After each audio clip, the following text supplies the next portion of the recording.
outside is frightful, but the fire is so delightful. Salutations distinguées, mesdames et messieurs, c'est Mickey Mignon, j'espère que vous allez bien. Donc, pour la première fois sur cette chaîne, je vais vous parler de une tier list Pokémon des jeux qui sont sortis officiellement par Game Freak. Je ne parle pas des jeux dérivés comme Pokémon Paintball, Pokémon Dojo Mystère, etc., etc. Donc, cette vidéo sera en plusieurs parties. Donc, on va commencer de la première génération à la troisième génération. Et les prochaines vidéos qui vont sortir, ce sera les autres générations par ordre de sortie, bien évidemment. Juste avant de commencer ma tier list, je tiens à préciser des choses très importantes. Tout d'abord, c'est ma tier list à moi. Ce n'est pas votre tier list. Donc, si votre jeu préféré n'est pas dans le top de mes jeux à moi, pas la peine de m'incendier en commentaire, chacun a son avis. Je donnerai mon avis personnel par rapport à mon vécu, mon ressenti également quand je joue à mes challenges personnalisés. Donc mon challenge personnalisé, c'est entre guillemets comme un Xbox challenge, sauf que mon challenge est, je trouve, légèrement différent. Parce que mon but, c'est que je prends le jeu de base, et je n'ai pas le droit d'XP sur les Pokémon sauvages, et je n'ai pas le droit d'utiliser des sacs pendant les combats, seulement des objets tenus. Ce qui rend le jeu plus difficile, et du coup ça me donne un ressenti de la difficulté du jeu sans farmer. Donc, voilà. Pour cette intro assez longue, je suis d'accord, et donc nous allons commencer donc par la première génération. La première génération, donc c'est Pokémon rouge et bleu, et ensuite Pokémon jaune, que j'en parlerai bien sûr juste après. Donc, Pokémon rouge et bleu. Personnellement, j'avais Pokémon bleu, et c'était un des tout premiers jeux sur ma Game Boy Advance, que mes parents et ma famille m'ont acheté pour mon anniversaire. J'avais genre 11 ans, 12 ans. Le ressenti que j'avais quand j'étais gosse, évidemment, c'est que j'étais très heureux d'avoir déjà une console de jeu et surtout un jeu Pokémon dessus. Donc, personnellement, je mettrais les jeux première génération rouge et bleu en j'ai aimé. Pourquoi ? Parce que je suis d'accord que la première génération est un jeu qui a plein de bugs, avec des méthodes stratégiques très différentes par rapport à la stratégie moderne. J'ai aimé parce que ce jeu me rend nostalgique, parce que ça me replonge dans mon enfance de mes 11 ans. Je me rappelle que quand j'avais 11 ans, je n'avais pas du tout fini Pokémon bleu parce que je galérais sur le conseil des 4 parce que je galérais contre Peter. Et quand j'ai rejoué au jeu bleu, je crois, c'est un jeu que j'ai aimé, malgré ses défauts, on va dire, techniques. Mais j'ai beaucoup aimé, on va dire, la musique parce que ça me rendait nostalgique.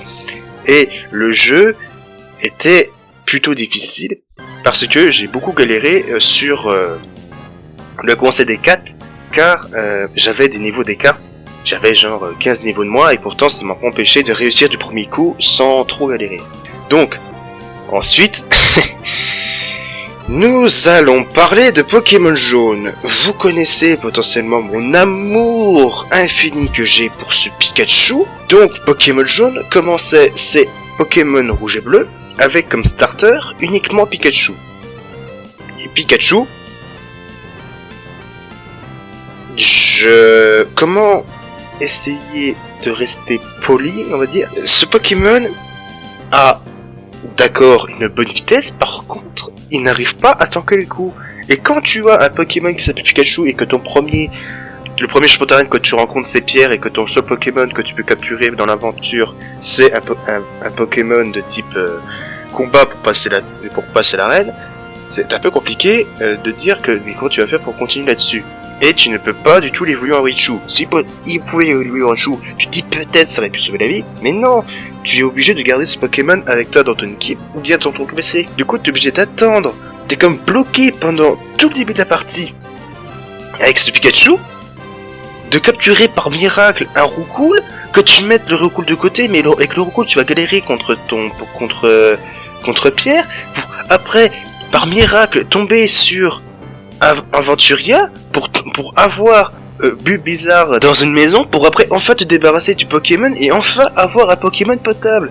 Donc ce jeu, je l'aime vraiment pas. J'ai un très mauvais souvenir de ce jeu. Quand j'essaie de faire mon challenge avec Pikachu en starter, j'ai galéré de ouf dessus, parce que Pikachu je n'arrivais pas à avancer. J'avais des écarts et je pouvais pas XP avec mon aventure. Donc je ne pouvais pas du tout avancer.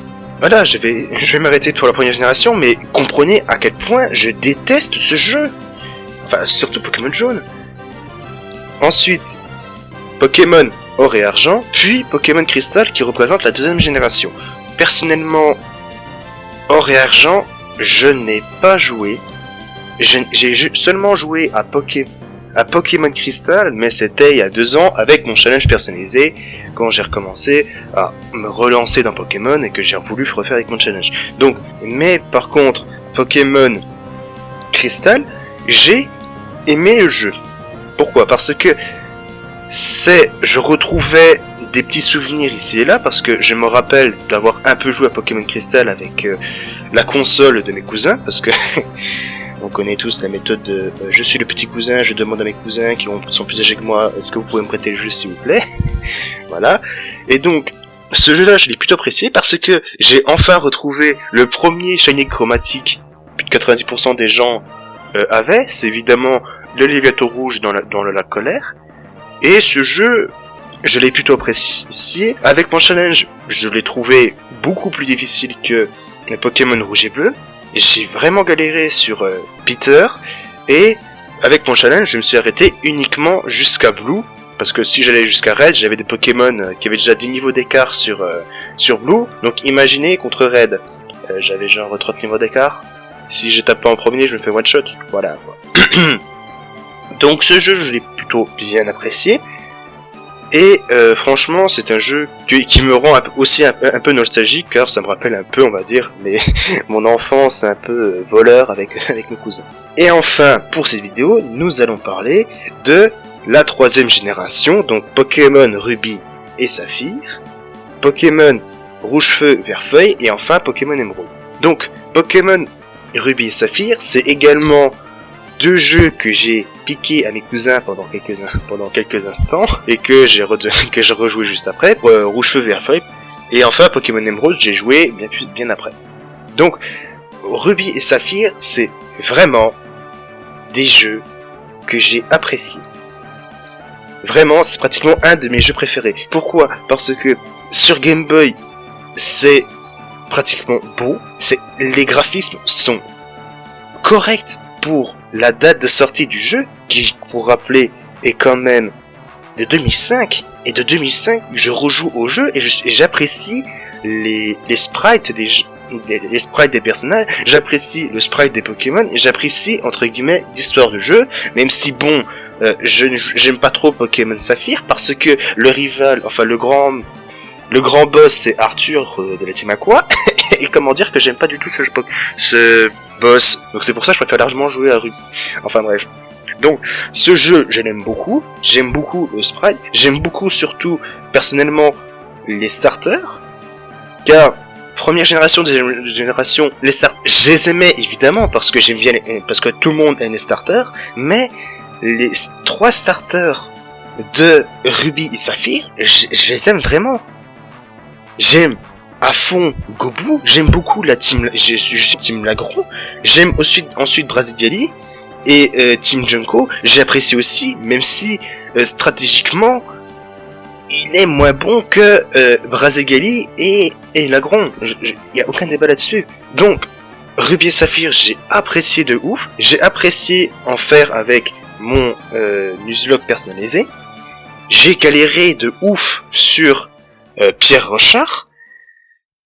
Voilà, j'ai rien d'autre à ajouter. J'ai vraiment apprécié ce jeu, c'est vraiment un de mes jeux préférés. Ensuite, Rouge-Feu, Vert-Feuille. Donc c'est les premières générations avec les mécanismes de la 3e génération. J'ai aimé le jeu, donc j'ai apprécié autant que Rouge et Bleu, mais il passe légèrement au-dessus parce que c'est des jeux qui utilisent les graphismes de Ruby et Saphir, mais en utilisant les Pokémon de Rouge et Bleu. Donc, et on va dire que j'ai le temps de finir ma tier list personnelle et en jouant tous les jeux avec mon challenge, je pense potentiellement que c'est un des jeux que je vais rejouer. Personnellement, j'avais Rouge-Feu. J'ai pas fini le jeu de souvenir. Je me suis arrêté avant le conseil des 4 parce que je devais rendre la cartouche à mon cousin. Voilà. Et enfin, pour cette vidéo, nous allons parler de Pokémon Emerald. Pokémon Emerald, c'est clairement un de mes jeux préférés de très loin. Parce que ça fusionne les rubis et saphirs en utilisant les deux teams méchantes et en réécrivant une histoire. Et franchement, Pokémon Emerald, j'apprécie de ouf. Mon challenge personnalisé sur Pokémon Emerald, j'ai pratiquement autant galéré que sur Crystal. Et rejouer au jeu de la 3ème génération avec le graphisme, les sprites, la musique et l'aventure de manière générale, franchement, c'est un jeu que j'apprécie de ouf. Voilà pour du coup les 3 premières générations. Donc, je remercie Captain Luke Mouse pour le montage de la vidéo. On a un peu galéré dessus, j'anticipe en avance. Et donc, on se retrouve dans une semaine ou deux, on ne sait pas encore avec la chaîne pour vous parler du coup de la 4ème génération, 5ème génération et 6ème génération. Et une dernière vidéo, ça parlera du coup des gènes nouvelles, donc 7ème génération, 8ème génération, Pokémon Ruby étincelant et Perle scintillante, pour après finir sur ce que je pense de Pokémon Arceus. Enfin bref, je vous souhaite à plus, merci d'avoir visionné cette vidéo, et sur ce je vous dis, ciao ciao à toutes et à la prochaine.